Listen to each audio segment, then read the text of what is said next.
Welcome back. ఇక pastor Praveen మృతి కేసుకు సంబంధించి రెండు తెలుగు రాష్ట్రాలని షేక్ చేస్తున్న వార్త మిస్టరీగా మారింది. పాస్టర్ ప్రవీణ్ మృతి కేసులో కొత్త కోణం బయటపడింది. ఏలూరులో మద్యం కొన్నట్ల సీసీ ఫుటేజ్ వైరల్ అయింది. అంతేకాకుండా విజయవాడ రోడ్డుపై పాస్టర్ ప్రవీణ్ నిద్రిస్తున్నట్లుగా ప్రవీణ్ బైక్కి హెడ్లైట్ పగిలినట్లు ఫొటోస్ చక్కర్లు కొడుతున్నాయి. అయితే ఇంకా ఈ ఫుటేజ్లపై పోలీసులు అధికారికంగా ధృవీకరించలేదు. మరోవైపు సీసీటీవీ ఫుటేజ్లో ఉన్నది పగడాల ప్రవీణ్ కాదని క్రైస్తవ సోదరులు మరోవైపు చెబుతున్నారు. ఇక పాస్టర్ ప్రవీణ్ మృతి కేసులో కొత్త కోణానికి సంబంధించి మరింత సమాచారాన్ని మా ప్రతినిధి మోహన్ లైవ్లో అందిస్తారు. మోహన్. చక్రి, మనం ఇక్కడి నుంచి చెప్పుకున్నట్లుగానే ఇది పాస్టర్ ప్రవీణ్ పగడాల ఏదైతే మృతదేహంపై చాలా డౌట్స్ అయితే చాలా మంది వ్యక్తం చేస్తున్నారు. అయితే పోలీసులు మాత్రం ఇది సాధారణమైన యాక్సిడెంట్ గానే వాళ్ళు చెప్పే ప్రయత్నాలు అయితే చేస్తున్నారు. మనం ముందు నుంచి పరిశీలిస్తే ఏదైతే 24వ తారీఖున రాజమండ్రికి బయలుదేరినటువంటి ప్రవీణ్ పగడాల ఉదయం 11 గంటలకు హైదరాబాద్ లో అతను బుల్లెట్ వాహనం మీద తన ప్రయాణం స్టార్ట్ చేశారు. అక్కడ నుంచి ఏదైతే ఎప్పటికప్పుడు ఏ టోల్ గేట్ దాటారో ఆ ప్రతి టోల్ గేట్ వద్ద కూడా టైం టు టైం ఫుటేజ్ అయితే పోలీసులు ఏదైతే ఐజీ అశోక్ కుమార్ ఎస్పీ ఇద్దరు కూడా చెప్పారు.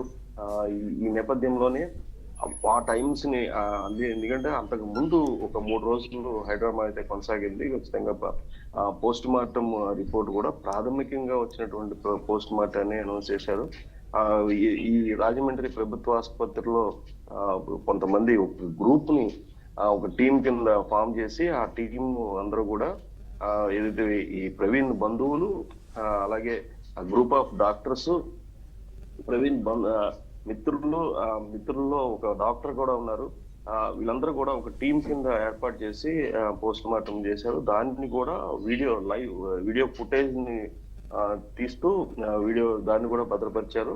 ఈ నేపథ్యంలోనే ఎక్కడ ప్రాథమికంగా మాత్రం ఏదైతే ఐజీ చెప్పినట్లుగా అతనికి శరీరంపై గాయాలైతే పెద్దగా గాయాలు, ఒక ముఖం మీద ఒక గాయం, అలాగే తొడ మీద కాలినటువంటి గాయం, అలాగే రోడ్డు మీద పడి రాపుడు గాయాలు అంటారు, ఏదైతే రోడ్డు మీద పడి రాసుకోవడం అనేది, అవి అక్కడక్కడ బాడీ మీద ఉన్నట్లుగా గుర్తించారు.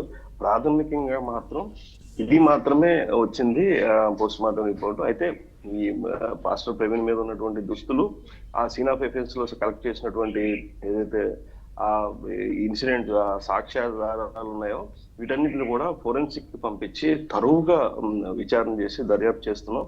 ఇది ఒక 2 రోజుల్లో దీనికి సంబంధించినటువంటి ఫోరెన్సిక్ రిపోర్ట్ రావాల్సి ఉన్న నేపథ్యంలో మేము అది వచ్చినాక ఒక పూర్తి అవగాహనకు వచ్చి డెఫినెట్ గా క్లారిటీ ఇస్తామని చెప్పేసి 2 రోజుల క్రితమే ఐజీ ఎస్పీ ఇద్దరు కూడా చెప్పారు. ఈ నేపథ్యంలో దీనిపై చాలా మంది డౌట్లు ఎక్స్ప్రెస్ చేస్తున్నారు. ఆ డౌట్లు ఎక్స్ప్రెస్ చేసినట్లుగానే పోలీసులు సమాధానం చెప్పడానికి ప్రాచుర్యం వహిస్తున్నట్లుగా తెలుస్తుంది. ఈ నేపథ్యం మనం చూసుకుంటే క్రైస్తవ మతబోధకుడు ప్రవీణ్ పగడాలకి ఒక మంచి పేరు ఉంది. ఎందుకంటే అతను ఈ ఛానల్స్ లో అతను చేసినటువంటి ప్రబోధకులు కావచ్చు, అతను చేసినటువంటి మాట్లాడే విధానం కావచ్చు, చాలా మంది అతనికి అభిమానులుగా ఇదయ్యారు.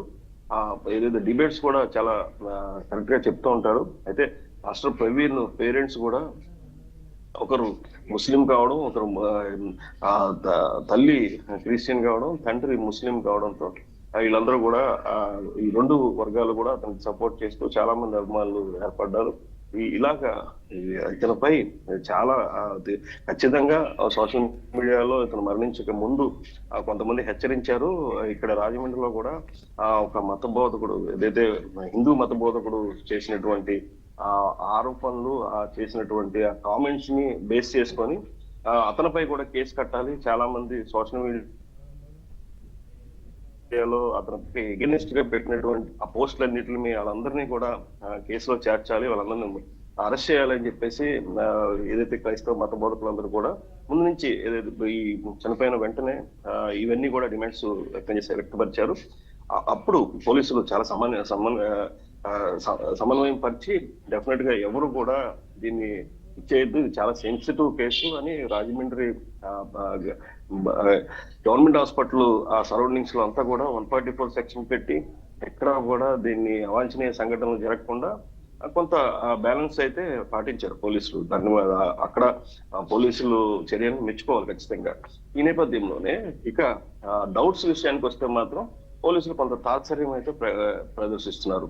నిజంగా యాక్సిడెంట్ అనేది వాళ్ళు కాన్ఫిడెంట్ గా చెప్పలేని పరిస్థితిలో ఉన్నారు. నిజంగా వాళ్ళకి తెలుసు ఇది యాక్సిడెంట్ అనేది.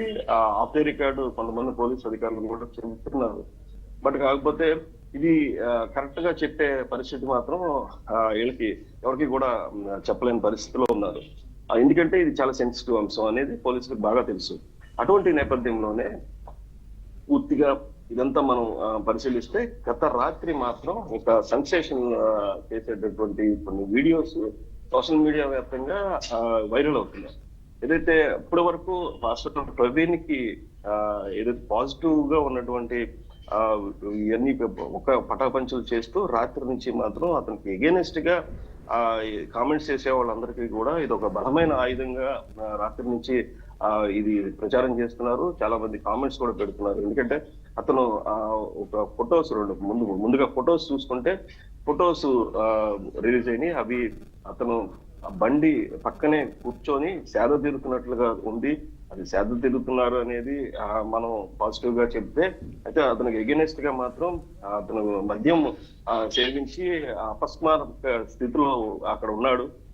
ఆ స్టేజ్ లో బండి తోలడం అనేది కరెక్ట్ కాదని చెప్పేసి కొంతమంది కామెంట్స్ చేస్తున్నారు. సరే, ఏదేమైనప్పటికీ మంచి చెడు రెండు వైపులా ఉంటది కాబట్టి ఇక ఆ బుల్లెట్ ని పరిశీలిస్తే మాత్రం ఆ ఫోటోలో ఉన్నట్లు ఆ బుల్లెట్ హెడ్ లైట్ మాత్రం ఏదైతే పగిలిపోయి ఆ వైర్ తో కిందకి వేలాడుతున్నట్లుగా చాలా క్లియర్ గా తెలుస్తుంది. ఆ బుల్లెట్ నిజంగా అటువంటి సిచ్యువేషన్ లో విజయవాడలో 2-3 గంటలు అతను తిరిగినట్లుగా పోలీసులు చెప్పిన నేపథ్యంలో ఎందుకు బాగు చేయించుకోలేదు? ఆ బాగు చేయించుకోవాల్సిన పరిస్థితి అతనికి రాలేదా? అతను పరిస్థితి లేదా?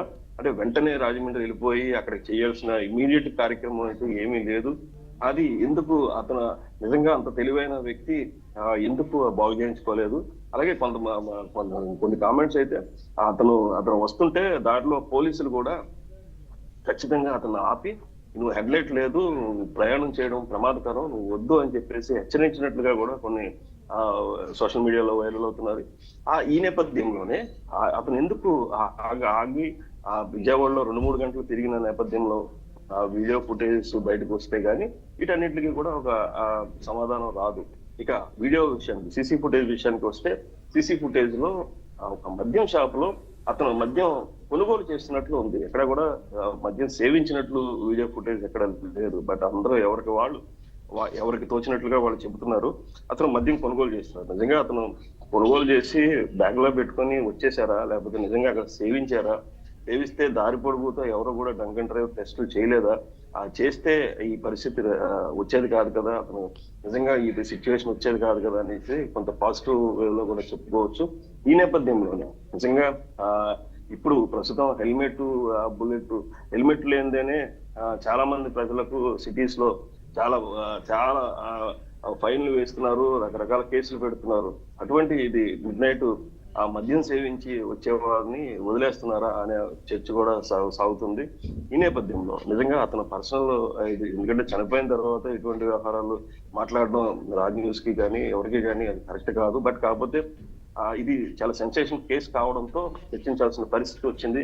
వాళ్ళు కూడా ఎవరైతే క్రైస్తవ మత బోధకులు, క్రైస్తవ సంఘాలు కూడా ఆరోపిస్తున్నట్లు అతను వ్యవహారంలో అతను చాలా మంచి వ్యక్తి అని చెప్పారు. కాబట్టి వీళ్ళు ఈ ఫుటేజ్ తో ఖచ్చితంగా ఎగెనిస్ట్ వర్గానికి మాత్రం ఇది ఒక ఆయుధం కింద క్రియేట్ చేసి రాత్రి నుంచి కూడా చాలా పెద్ద ఎత్తున సోషల్ మీడియా యుద్ధం జరుగుతుందని చెప్పుకోవాలి. ఇవన్నీ ఇక పోలీసులు మాత్రం డెఫినెట్ గా ఇది ధృవీకరించవలసి ఉంది. ఇప్పటి వరకు కూడా పాస్టర్ ప్రవీణే ఆ వీడియోలో ఉన్నది, ఆ సీసీ ఫుటేజ్ లో ఉన్నది, ఆ ఫోటోలో ఉన్నది అనేది మాత్రం ఎక్కడా కూడా కన్ఫర్మేషన్ ఇవ్వలేదు. మరి పోలీసులు ఇస్తారా లేదా అనే అంశాన్ని కూడా మనం వేచి చూడాలి. ఎందుకంటే ఈ రోజు డెఫినెట్ గా మీడియాతో ఎస్పీ మాట్లాడాల్సిన పరిస్థితి వచ్చింది. ఇటువంటిది, ఎందుకంటే ఇది ఇంకా సెన్సిటివ్ అంశం అయిపోయింది, అతను పర్సనల్ వ్యవహారాలకు కూడా వెళ్ళారు కాబట్టి ఇది రెచ్చగొట్టేటట్టుగా ఉంది. ఆ కామెంట్స్ అన్ని కూడా సోషల్ మీడియాలో వైరల్ అవుతున్నాయి అని చెప్పేసి చెప్తున్నారు. పోలీసులు కూడా ముందు నుంచి సోషల్ మీడియాలో ఎక్కడ కూడా ఎటువంటి ఏదో రెచ్చగొట్టే పోస్టులు కానీ ఇవి కానీ పెట్టద్దు, కొంత సంయమనం పాటించండి, డెఫినెట్ గా అన్నిటికీ మేము సమాధానం చెబుతాం, ఎక్కడ కూడా ఎటువంటి ఇబ్బంది అయితే జరగదు, ఎవరికి ఏది కరెక్ట్ గా ఏం జరిగిందో అందరికీ న్యాయం చేస్తాం, ఎక్కడ కూడా దీంట్లో ఇది లేదు. ఎందుకంటే ఈ కేసుపై స్వయంగా ముఖ్యమంత్రి నారా చంద్రబాబు నాయుడు కూడా ఏదైతే తూర్పుగోదావరి జిల్లా ఎస్పీ కిషోర్ తో మాట్లాడినప్పుడు 45 minutes ఆయన మాట్లాడినట్లుగా ఐజీ అశోక్ కుమార్ స్వయంగా చెప్పారు. అలాగే ఎప్పటికప్పుడు డీజీపీ ప్రతి రోజు కూడా ఈ కేసు